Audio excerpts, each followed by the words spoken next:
నేడు మా ప్రియతమ అన్నగారు కొండాడి సుధాకర్రావు అన్నగారు పుట్టినరోజు. మరి ఈ సందర్భంగా కరీంనగర్లో వారి శ్రేయోభిలాషులు మిత్రులు మరి పెద్దలందరూ విచ్చేసి వారికి ఆశీర్వాదాలు అందజేయడం, మేము చిన్నలందరం కూడా అభినందించడం, మరి శుభాకాంక్షలు తెలియజేయడం జరిగింది. మరి నా వరకైతే సుధాకర్ అన్న అంటే ఒక కొండంత బలం, వెన్నుదన్నుగా ఎప్పుడు నాకు వెళ్ళవేళలా ఉంటూనే ఉన్నారు. మరి అలాగే వారు ఒక నమ్మిన సిద్ధాంతం, ఎందరో వేలుగా లాయర్లు ఉంటారు కావచ్చు, న్యాయ వ్యవస్థలో ఎందరో ఇలా పాల్పంచుకుంటూనే ఉంటారు. మరి ఒక నమ్మిన సిద్ధాంతం ఏంటంటే ఎవరైతే తనను నమ్ముకొని వచ్చిన క్లయింట్లు ఉంటారో వారికి తను నమ్మిది ఇది న్యాయము అని వారు నమ్మినట్టయితే వారి నమ్ముకున్న క్లయింట్లకు 100% కాదు 200% న్యాయం జరిగేదాకా వారు ఏకశుద్ధితోటి పోరాడి మరి వారికి న్యాయం కల్పించారు. నేను ఎన్నో వందల కేసులు చూసినా.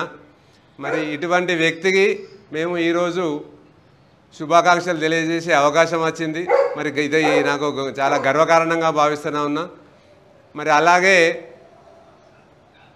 వారు కరీంనగర్ పద్మనాయకల కూడా మరి అప్పుడు ఇబ్బందులు తలెలిపినప్పుడు అదేంటిదో ఉండే అన్నప్పుడు ప్యాకేజ్ చేయించినప్పుడు అంతకుముందు మన టెంట్ హౌస్ది కానీ దీన్ని కానీ ప్యాకేజ్ ఉండే. మరి ఆ ప్యాకేజ్ తీసేయాలనుకున్నప్పుడు వారు ముందుకు వచ్చి ఇది ఎంత అమౌంట్ అవుతుంది ఏమవుతుంది నేను ముందుకు వచ్చి వారు ఒక చెక్ ఇచ్చి ఇది ఎంత అవుతుందో ఏదైతే మీరు అన్నీ కొనేసేయండి అని చెప్పిన ధీరశాలి. నా వంతు బాధ్యతగా నేను నెరవేరుస్తానని చెప్పి చెక్ ఇచ్చి వారు అందజేయడం జరిగింది. మరి ఇప్పుడు కూడా వారు ఏ నిమిషము ఏ సహాయం కావాలన్నా న్యాయపరంగా మరి సలహాల రూపంగా ఎందరికో వారు కరీంనగర్లో అన్న మరి ఈ సందర్భంగా అంటలా ఉన్నారు, ఆర్థికంగా కూడా సహాయం చేసడానికి ముందుకుంటారని అంటలా ఉన్నారు. సంతోషం. అన్న ఇంత పెద్ద మనసుతోటి ఈ సందర్భంగా మేమందరూ వచ్చిన సందర్భంగా అడగకుండానే వారు వరాలు కురిపించారు.